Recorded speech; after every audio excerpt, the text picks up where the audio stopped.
Unfortunately, yesterday we lost a very close member of ours, a son of one of our senior attendees, Mark Kapelowitz, who was tragically murdered in his shop. So it's a very sad day for all of us. When I come to think about it, a little bit of his personality, that Mark was an attendee of our shul. He came to shul last week and he said, whenever you're short of a minyan, although he just finished saying Kaddish, he said he'll keep coming, he'll try to be there and help with the minyan whenever possible. And to me, I think that is what exemplifies his personality, and something that we discussed about this parsha. We talked about Lech Lecha. Yesterday's shir, we talked about discovering oneself. But I think the key to self-discovery is, oftentimes people are going all over the world to sort of say find themselves. We're traveling here, traveling there. Let's see, where can I find myself in the world? And sometimes you just have to look in the mirror. You're right there. Like the guy who in Turkey was searching for the missing person, and he himself was the missing person. Oftentimes, we have to realize the missing person is myself. Why we run all over the world to look for ourselves? But I saw an expression somewhere, I don't know exactly recall where it's from, but if you want to find yourself, you lose yourself in the service of others. Something to that extent. To find yourself, lose yourself in the service of others. When I think about that expression, if you look in the Parsha this week, it starts off with the words, Hashem says to Abraham, Lech Lecha, which we discussed yesterday in great detail. I'm sorry I don't have my Chumash with me here today, so I'm going to try to do everything I can from my phone.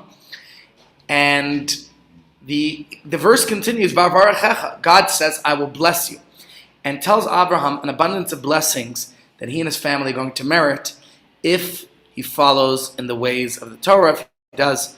If he goes where Hashem tells him, someone says, go on this mission. Oftentimes we don't know what our mission is. Abraham didn't know either. It was a surprise. Pandora, where are you going? And he found his way to the land of Canaan, which would be the future land of Israel. But to us, perhaps we don't know what our mission is in life. But I think no doubt our mission is to go about being there for others, caring for others in whatever way possible. And that's what I wanted to discuss in today's shir. How can we be there for others, and especially how do we put someone else's needs before our own?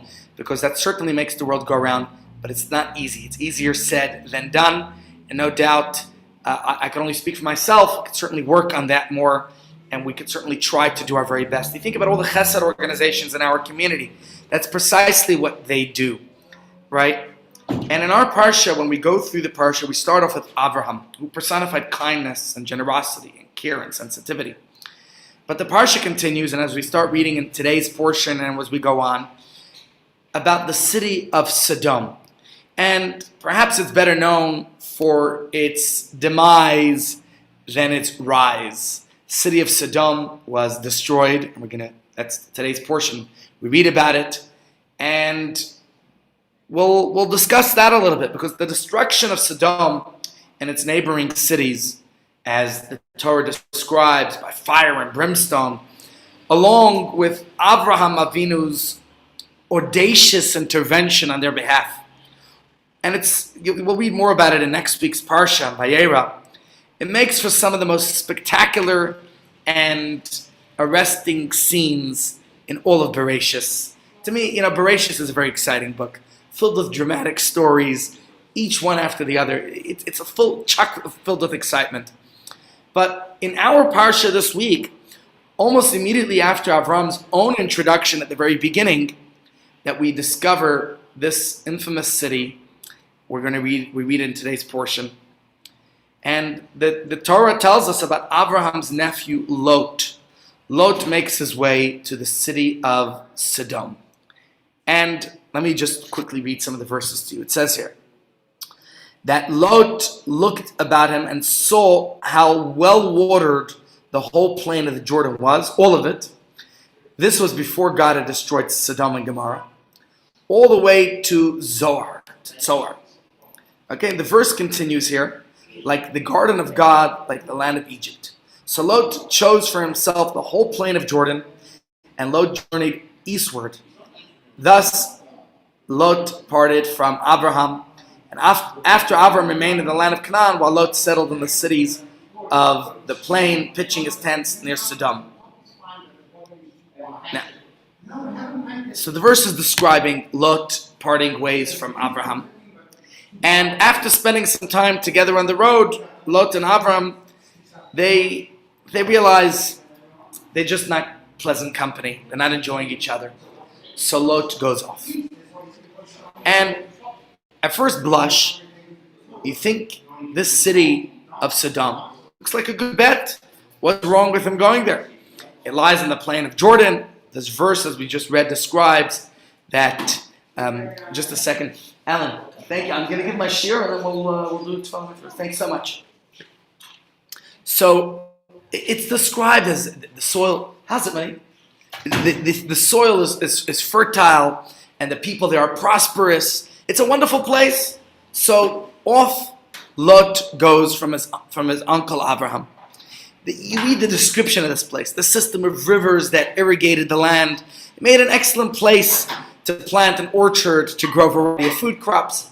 And on top of the areas, there were rich stores of mineral resources. You think about this country we're in right here in South Africa. Also a country rich in natural resources and minerals and stuff. What's done with it is a different story. But in the years before this catastrophic upheaval that we read about, that the city of Sodom and Gomorrah is destroyed, it seemed like a positively wonderful place, a heavenly place from to pitch camp, like the garden of God, no less. But as you know, looks can be deceiving, because despite the lush green pastures that Sodom was known for, Avraham Avinu could smell that something was spoiled. Of course, by informing us, the Torah tells us of we know the ultimate fate, right? And that we understand that this city was doomed, that there was something wrong with it.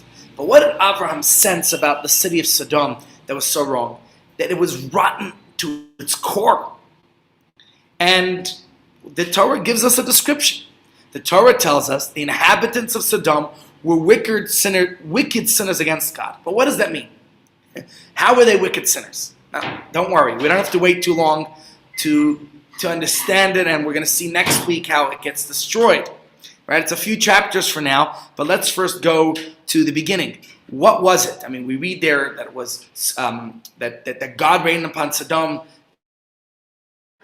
For what reason? What did it deserve this destruction, this annihilation for? The once lush and verdant land became a barren wasteland. Why? Why was it scorched and burned to the ground? So I want to share with you one of the commentaries which will take us back to our discussion. We'll get back to caring and sharing. Thank you, Alan, for this refreshing Coke. So the Abarbanel tells us that the people of Sodom were so arrogant because they lived on this rich land and the earth was so good that it turned them into arrogant people. And the Torah tells us, the Torah references to Sodom about, we see what type of land it was. And it's not only in our Chumash, in our Parsha here and next week, but then again in the prophets, the city of Sodom and its removal from the face of earth. It was a exemplar of what happens to a place that epitomizes wickedness. But here is just one example as part of the rebuke of, for example, in the book of Devarim, where Moshe Rabbeinu tells the Jewish people, he tells them about, not to be like the people of Sodom and to experience the destruction that they had. So the reputation that Sodom got was obviously a place that was ingrained in the collective memory of the people of what not to be like, to prevent that type of a fate and future for oneself. So what exactly was it? Now, they talk about type A and type B people. And I don't know if you've ever taken on the computer, they got these personality quizzes. So our sages actually, long before all this, developed a few interesting rubrics for classifying human conduct. And one of them actually invokes the Sodom type of person. And perhaps you're familiar with this from Pirkei Avot, from Ethics of Our Fathers, where there's a Mishnah that says, Arba midos ba'adam. There are 4 types of character, 4 types of personalities that one can be. So if you have a sitter in front of you, after Shabbos Mincha, you'll see this Mishnah, or you can look at it in your Mishnah, in your Pirkei Avos. What does it say? One is Ha'omer Shali Shali v'Shalach Shalach Shalcha Shalach Zo Mida Beinanis. A person says, "What's mine is mine, and what's yours is yours." That is an average person, okay? But the Mishnah says some say that this is the manner of Sodom. Some say this is the personality of Sodom. The Mishnah continues, if a person says that Shali Shalcha v'Shalach Shali, Ama Aretz, a person says what's yours is mine is yours and what's yours is mine, that's an Ama Aretz, an unlearned person. If a person says Shali Shalcha v'Shalcha Shalach, what's mine is yours and what's yours is yours, that's a pious person. If a person says what's mine is mine and what's yours is mine, that is a Russia. But the people of Sodom were not that bad. We weren't that wicked. It says, what's mine is mine, what's yours is yours. That is Midas Sodom. So, there's various commentaries, and they explain this verse, this Mishnah, and they say the Mishnah is not prescribing methods of giving charity here, but it speaks about a person's general attitude towards others. How do you see other people? How do you see the people you interact with all the time? And this is something the Talmud discusses. Okay, that it's not a discussion about the person's charitable giving and generosity. But rather, let me read this to you from the Gemara. The Gemara says that rather it must be a midah, which is a value, a virtue of our general conduct, how we are with people. So in the case of the Sodom-like people, what is the Mishnah saying? You don't have to rely on the other or indulge the other. Rather, his money is to remain set aside and reserved for himself. What's mine is mine, what's yours is yours. You worry about yourself, I'll worry about myself. And this is what the Mishnah is telling us. With this idea, we could better appreciate the judgment of the various character types of people. Let's focus. What is Mishnah saying? Okay, let's just think about this. What's mine is mine, and what's yours is yours. What's the Mishnah? What's wrong with that personality? You mind your business, I'll mind my business. What's wrong with that? What could be? What could be? What could be so bad about that? So. And in fact, the Mishnah gives us 2 opinions, 2 perspectives on how to assess this type of personality. On the one hand, he is content with what he has, makes no impositions on anybody else. But the Mishnah seems to be of 2 minds regarding this person. First, it says he's an average person, a Beinani. Okay, he's just a regular Joe Schmo, stuck somewhere between generosity and penny pinching. He's not so cruel, right? But he's not a great philanthropist. What's yours is yours, what's mine is mine. Let's stay apart. But then it seems to go a little bit further and say, no, he is a little bit more Sodom personality. Why does the Mishnah seem to be ambiguous about this? So we have to understand the difference. But let me just share with you a little bit more from the Talmudic explanation that discusses this, about why it's the midah of Sodom, why this is a really bad personality that we're comparing him to Sodom. And now don't forget, the Mishnah doesn't just say he is, the Mishnah say, some say that he is. Some are of the opinion that character traits should not simply be assessed relative to other extremes of potential behavior, but on their own terms. In this case, this character type of what's mine is mine, what's yours is yours, it's disgraceful, the Mishnah says, because he doesn't want to share with others what he has.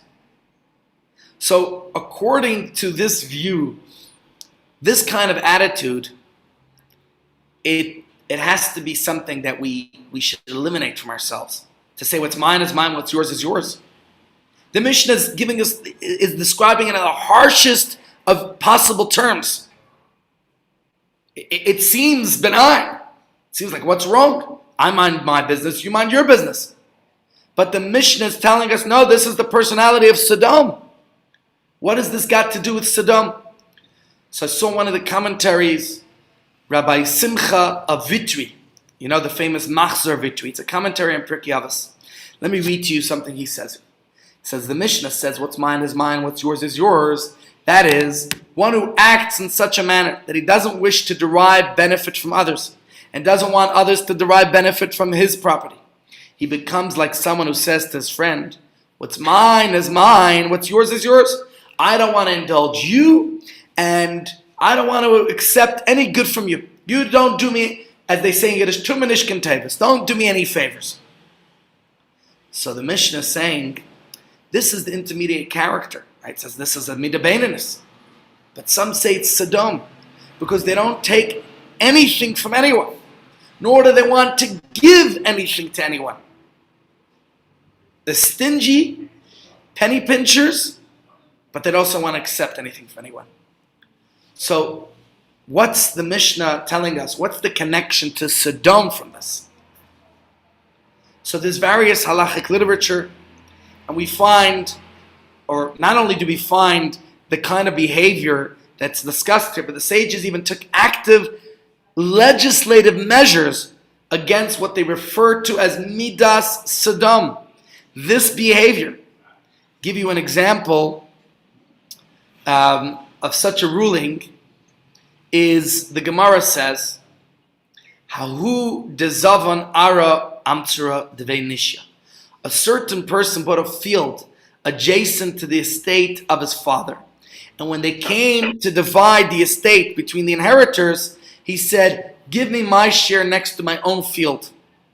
So Rava said, this is the case of a person who, a person can be compelled not to act in the behavior of Sodom. So what's the case here? The Gemara is giving us a story. A fellow owns a property next to a field owned by his father, right? So his father's property is here, his property is next door. Now the father passed away, and the time comes to split up the estate between the inheritors, between the children. So this one hopes to receive a parcel of land that's adjacent to the property that he already owns. Now, having one continuous chunk of land is much more convenient. It's much more valuable than having two separate fields.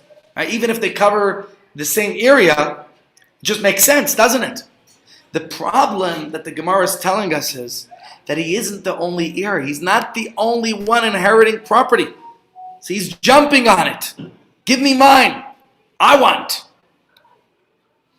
So the Talmud says, The Talmud tells us to insist on this kind of, even though it seems to make sense, that he wants the land that's right next to his.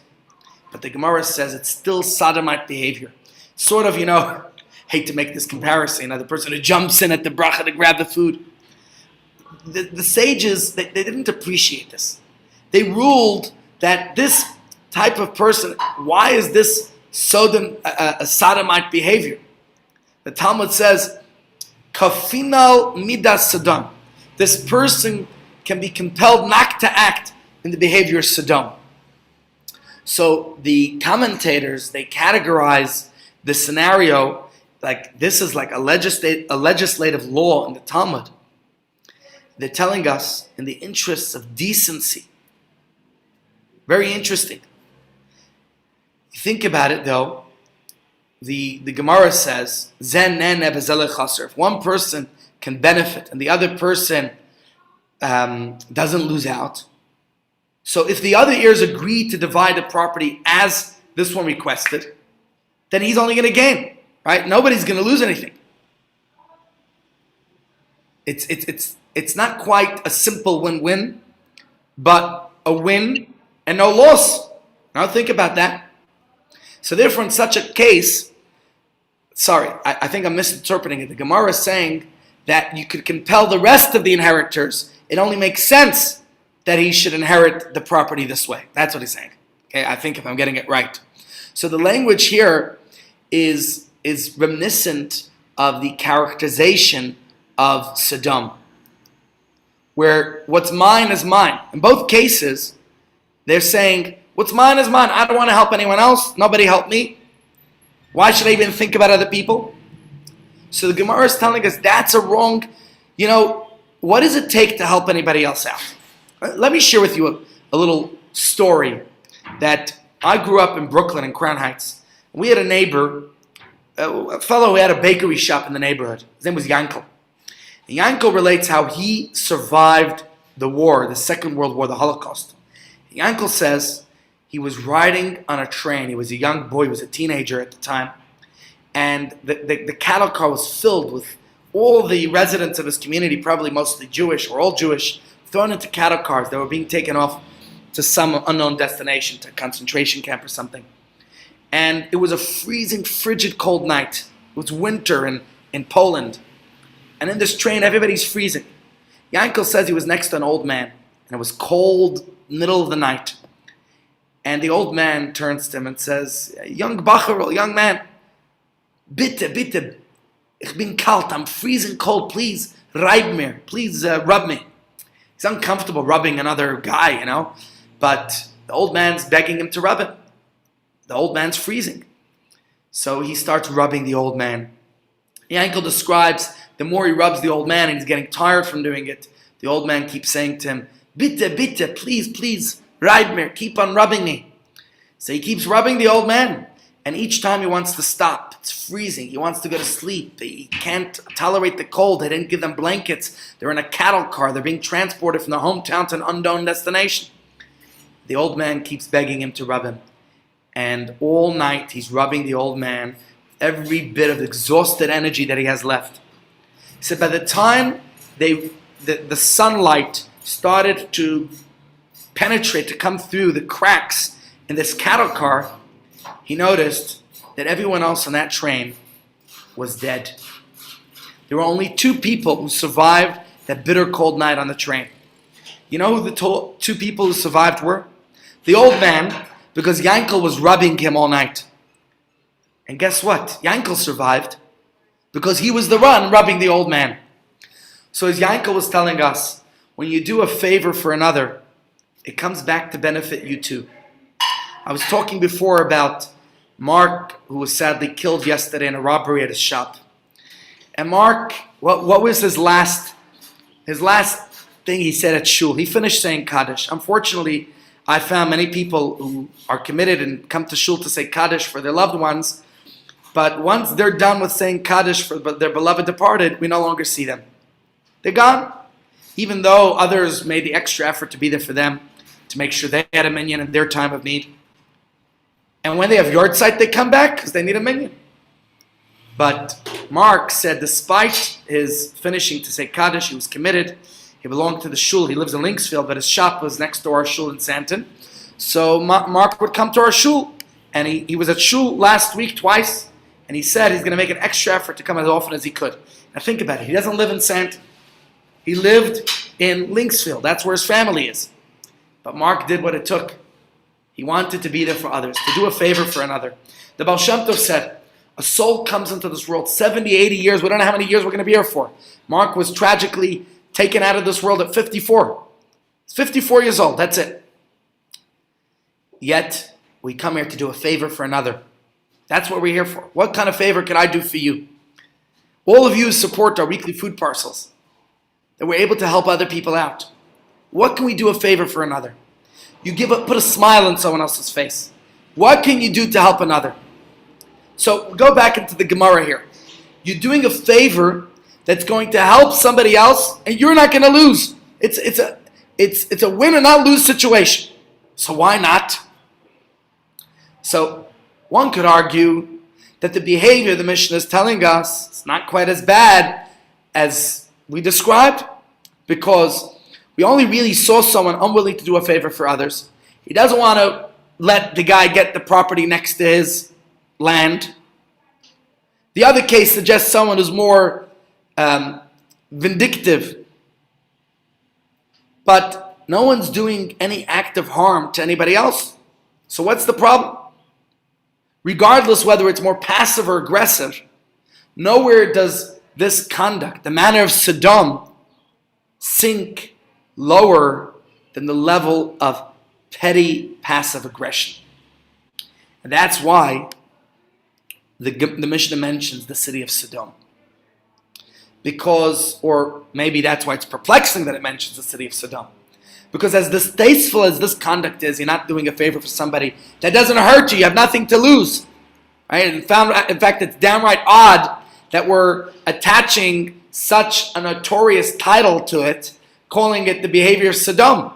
Sodom was literally wiped out in a fiery rain of furious divine, what would you call it? The city of Sodom was destroyed because of its cruelty. So why are we comparing this behavior of not being so kind to another to the destruction of Sodom? But let's just look at the character of Sodom and understand their evil. Something the Gemara tells us. Amar Rabbi Yehuda, Rabbi Yehuda says that Ra'im begufa, they were wicked with their bodies. V'chatoim b'mamaynam, and when they were sinners with their money. The Gemara explains, why were they wicked with their bodies? Because the verse says that Avram begged out to Hashem, how then can I do, this great wickedness and sin against God? And sinners with their money, as it's written, and it will be a sin for you.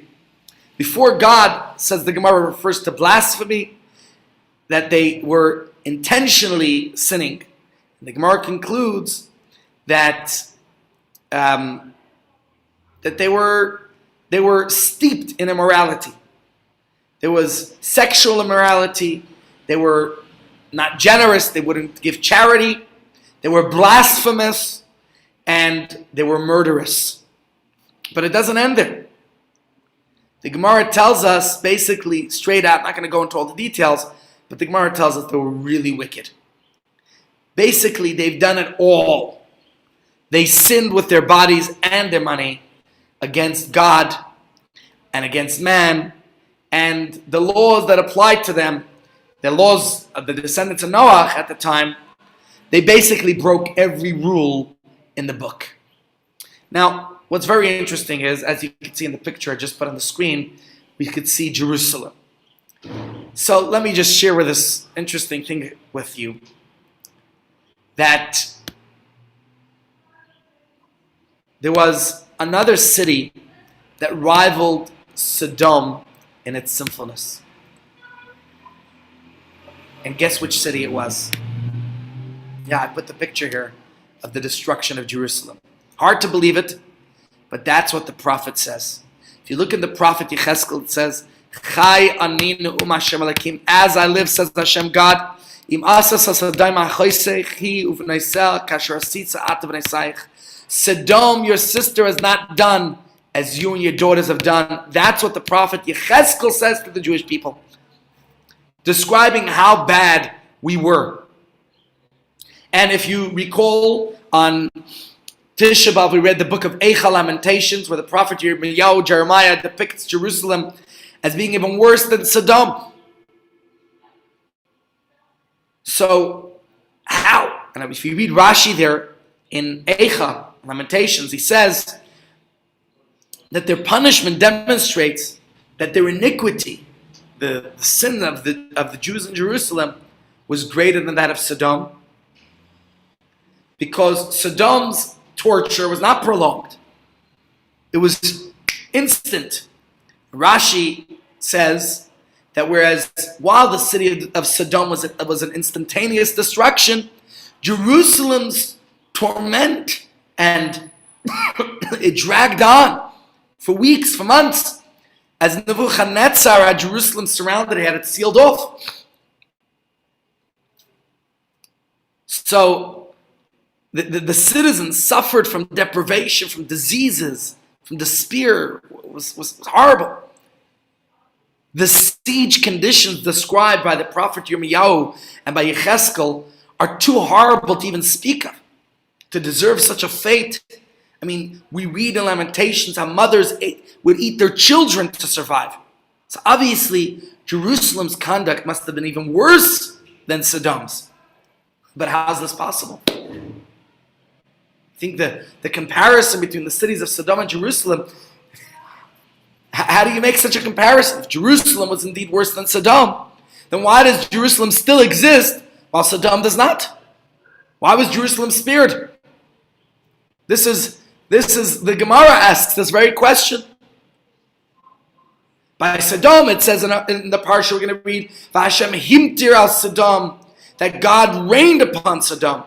Whereas regard to Jerusalem, what does it say? Mimaram shalach eish, that from above God sent fire, ba'atzmoisai, into my bones. We read this in Eicha and Lamentations on Tisha B'Av.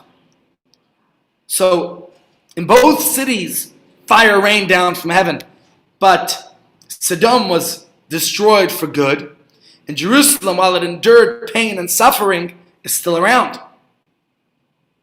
So the Gemara, one of the commentators, Rava, says that no, it was only because there was an additional measure of merit in Jerusalem that was not in Saddam. The only reason that Jerusalem did not suffer the same fate as Saddam, the saving grace that kept it from being destroyed, was one additional measure of merit, Rava says. Something the inhabitants did that the people of Sodom did not do, something that Jerusalem did outshine Sodom with. No matter how bad the people of Jerusalem became, the city cannot be destroyed because of it. And what was that additional measure, that merit? What do you think it was? So, let me quote the Gemara to you. The Gemara tells us, at the very least, Jerusalem retained a measure of compassion. Midas arachamim. That's what it says. They did what they did out of the great pain and deprivation. Meaning, they were bad. The people really stooped to low places. We know the temple was destroyed. But this was unlike Saddam, the Gemara says, whose inhabitants in Saddam, they were cruel out of excess. The Gemara says their lack of care, of generosity. That's the difference between Jerusalem and Saddam. So although their offenses might have in some ways been so damnable that indeed the inhabitants of Jerusalem were endured such pain and anguish when Nebuchadnezzar was destroying it, but because of the spirit of care, their consideration, the sensitivity and compassion towards one another, even throughout their worst of times, this is what set them apart from Sodom.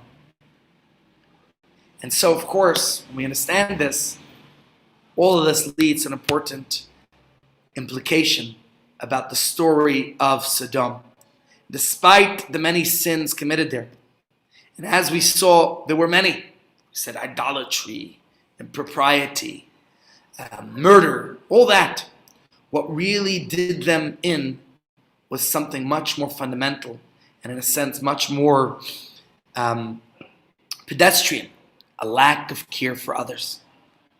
So, the Gemara is telling us that the difference, the utter lack of compassion, the cruelty that Sodom personified. And that was the big difference. Let me read it to you from the Gemara itself. It says the Gemara, Tana Rabbanan, our sages taught, Anshe Sodom lenisgola b'shvil tova shishpia lahem kadosh baruch hu. The people of Sodom grew haughty only on account of the good that God, blessed be He, had lavished upon them. Because it says in the verse, that's for the earth, out of it comes bread, and underneath it is burned up as if it were with fire. Its stones are the place of sapphires, and it has dust of gold. Its path is unknown to the predator and unseen by the vulture's eye. The Terrible beasts have not trodden on it, nor have fierce lions passed it by. They said, since bread comes forth out of our earth in Sodom, and it has the dust of gold, why should we suffer wayfarers who come to us only to deplete our wealth? Come, let us abolish the practice of traveling in our land, as it's written. He opens a shaft far from where men live, in places forgotten by wayfarers, destitute people far removed. So what is the Gemara telling us? The people of Sodom were so absolutely smitten with their wealth that they resolved to keep it only for themselves. In fact, they were so determined on that score that they began working to deter anyone who might have thought of asking them to share it. From there was a short step to actively prosecute anyone who came into their town. If you did good, you were prosecuted. And you were persecuted. They just held people to account for doing good to others. Whereas Jerusalem is epitomized by its kindness, generosity, care, sensitivity. So when God finally decided to do away with Sodom once and for all, it's very interesting that Hashem tells Abraham, Vayomer Hashem, Zaka Sodom va'Amora, because the cry of Sodom and Gomorrah has become so great, the chatasam, and their sin has become so grave. Erdana ve'era, Hashem says, I will descend now and see whether according to her cry, which has come to me, they have done a wreak destruction upon them. I just want to comment for a second on that. The fact that God says, I will go down to investigate. What does that tell us about life in general? Even Hashem, Almighty God, is omniscient, omnipotent, knows everything. Yet God is willing to go down to investigate, so to say, to confirm. But the Gemara tells us that this was the final straw. A particular crime that the city of Sodom was most infamous for all their acts of cruelty. Says the Gemara, there was once a young woman who would take bread out to the poor people in a pitcher so that the people, her fellow inhabitants in Sodom, wouldn't realize the kindness she's trying to do. When the matter was discovered, you know what they did to her? They smeared her with honey, they positioned her on the wall of the city, and the hornets came and consumed her. This is why it says that the cry of the city was so great that this young woman, she was killed for an act of kindness. Of course, the final straw that broke the back of Sodom, there were many crimes. The fact that they were opposed to charity seems to pale in significance with what the torturous murder that they committed against this young woman. So does it really matter why they did it? But the Gemara says it does. Because of course, while murder remains a capital crime, no matter the motive, the driving force behind this particular murder is what made it particularly egregious. Their resistance to any act of kindness and charity, it built up to such levels of toxicity that it brought them to murder. That's what's so bad. Ultimately, the reason Sodom was utterly wiped out on a rain of fire, a punishment that is utterly unique in biblical history, was because they were so viciously prosecuting any act of kindness, of charity. That is the reason. To be so antagonistic against kindness, that's deserving of the punishment that Sodom received from God. So ultimately, despite the many terrible deeds and the damnable flaws of character, this was their key sin, the core of their crime. And the Gemara tells us that Va'adas Rabbeinu, according to our sages, the people of Sodom, they bore every wicked trait, but their judgment was sealed on account of that sin, that they prosecuted kindness, that they couldn't tolerate someone's care for the poor. That's what for. So once again, the first and last of Sodom's great variety of vices was their lack of compassion and consideration for others. And so we discussed the character type of Sodom that the Gemara mentions, that the Mishnah mentions in Pirkei Avos. But we saw that it doesn't take much to be associated with this. The manner of Sodom is not limited to just crimes as murder and rape or even the pillaging. But the final straw was the lack of kindness. And this is what the Gemara says, the Mishnah says, when a person says, what's mine is mine, what's yours is yours. To disregard others, to turn away from their needs, to deny paying someone else a favor, even when it comes at no expense to yourself. That is the behavior of Sodom. Now, of course, you think about, what's so bad about it? Just not sharing and caring with others? That's so bad like Sodom? Of course, Sodom was guilty of much worse, but all the terrible crimes that the Talmud records, Sodom might have been destroyed overnight, but it was not built in one day. The most terrible crimes, in fact, maybe have benign beginnings. The road to Auschwitz began in Nuremberg with a set of corrupt laws, some paper shuffling. And it's one event, one act, one deed that leads to another. So when the Gemara says, what does it mean that this is the behavior of Sodom? Let me read it to you. Says the Gemara, it's likely to become the behavior of Sodom once one becomes accustomed to this conduct, being a cheapskate, being unkind, uncaring, ungenerous. That leads to this type of behavior. That's what the Gemara is telling us. It's an attitude that will eventually lead to the manner of Sodom. And so therefore, we make a big deal about this behavior of a person who says, what's mine is mine, what's yours is yours. Because they opened up a window of opportunity to acquire the character of Sodom. Because one sin leads to another. And it's that character trait that will send a person down that evil, that terrible path. So the Gemara makes a very big deal about that me first personality. Because the truth is, when we dig deep, we could see how the manner of Sodom is inherently problematic. And not just on account of what it could lead to. Let me share with you something profound from the teachings of Rabbi Samuel Hirsch, very famous German commentator, German rabbi. The Hirsch commentary on the Chumash.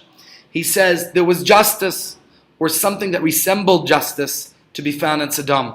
More than anything, Sodom shows us how a world devoted to the pursuit of pleasure, steeped in desire and lust, which measures the value of man only by the utility and benefit he has to offer, precisely this world is liable to transform the concept of justice into a sword of unabashed sophism. One who says, what's mine is mine, what's yours is yours, has sanctified ego as the basis of life, has turned helplessness into sin. To extend help to others is folly and a crime against communal welfare. Under the law of Sodom, where people are awarded rights only according to their utility and not their need, where the poor and the destitute are scorned, the only ones who might enjoy any rights are the proprieted, like Lot, who are able to contribute to their labor and prosperity. To ask for help is forbidden, and those destitute of food and provisions can expect punishment, imprisonment, and expulsion. Indeed, if you take charity from justice and remove from it all attachment to humanity, we have turned it into cruelty. Those are the words of Rabbi Samson Raphael Hirsch. And in this scorching indictment of the Sodom mentality, Rabbi Samson Raphael Hirsch, he is suggesting that the original sin of Sodom was that selfism. The first crime of its inhabitants was to put themselves ahead of everyone else, It's my needs, my desires, my pleasures, my happiness. They say iPhone, iPad, iTunes, I paid. It's a self-interest. They place wealth and power on a pedestal while leaving nothing for the poor and the weak. Just suffering and contempt. It's a kind of justice that it doesn't work. There are terms, there are names for this type of justice. We'll call it sodomite justice. There is no justice. And so the Gemara relates about the wicked behavior of the people of Sodom. Let me share with you just another one before we go. The Gemara says, the Sodomites ruled, he who has only one ox must tend to all of the oxen of the town for 1 day. But he who has none must tend them 2 days. Now a certain orphan, the son of a widow, was given oxen to tend. He went and killed them and then said to the Sodomites, he who has an ox, let him take 1 hide. He who has none, let him take 2 hides. What's the meaning of this? The people asked. So he said, the final usage, the disposal of the ox when dead, must be as the initial one. Just as the initial usage is that he who possesses 1 ox must tend for 1 day, and he who has none must tend for 2 days. So should be the final usage. He who has 1 ox should take 1 hide, and he who has none should take 2. So likewise they ruled, he who crosses with a ferry must pay 1 zuz for the privilege, but he who does not, entering by any other way, must give 2. It was an upside down justice. So on the surface, on the face of it, the Sodomites' rules, they seem not only cruel, but completely irrational. It doesn't take a tax expert to understand that asking the rich to contribute more than the poor, right, whether on an absolute or proportionate scale, however you want, is a good way to increase revenue. Once they're asking the town people to contribute, why ask the poor to give more? But like so many of Sodom's cruel behaviors, their ordinances, there's a perverse logic at play here. The Maharal of Prague explains, one who possesses this trait of Sodom is particular about his own good, and as a result, he could arrive at the greatest of lies. As our sages said of the people of Sodom, they had a law that he who has only 1 ox have to tend to all the oxen of the town, as we know. All of this was because they would seek by any pretense that was available to them to use their every deed and thought toward their own interest. In this case, their rationale was that in the case of a person who has no farm work to do because he is too poor to own his own land, he should tend for 2 days since he had no labor of his own at home. So it was appropriate for him. One who had oxen was obviously more wealthy and had farm work to do, and therefore less time to tend. So he should have his load lightened. And only 1 day of tending to other people's oxen was enough. So this was their logic. For the people of Sodom, the entire world rotated around their own inflated, throbbing, entitled sense of themselves. They would use any excuse, any justification, any line of argument, as long as its orbit was properly aligned with the axis of ego. That is, when the self is put first, everything else comes after. Not just other people and their needs or feelings, but even worse, morality itself. So, my friends, what do we make of all this? What do we make of this?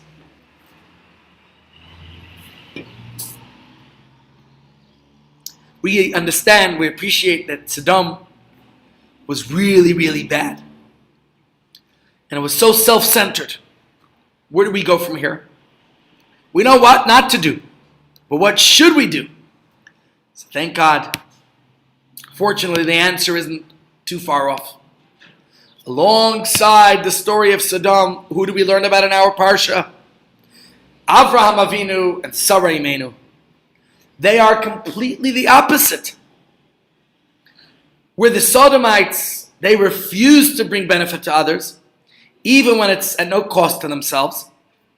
Abraham and Sarah do exactly the opposite. Abraham fights to save his cousin Lot from the city of Sodom, and then refuses to accept the spoils of war from the king. Where Abraham was famed for his hospitality, his generosity, him and Sarah, their kindness, their care for others. They went to such great expenses to welcome guests into their homes. Sodomites, they did the opposite. And so, what does the Torah tell us about Abraham?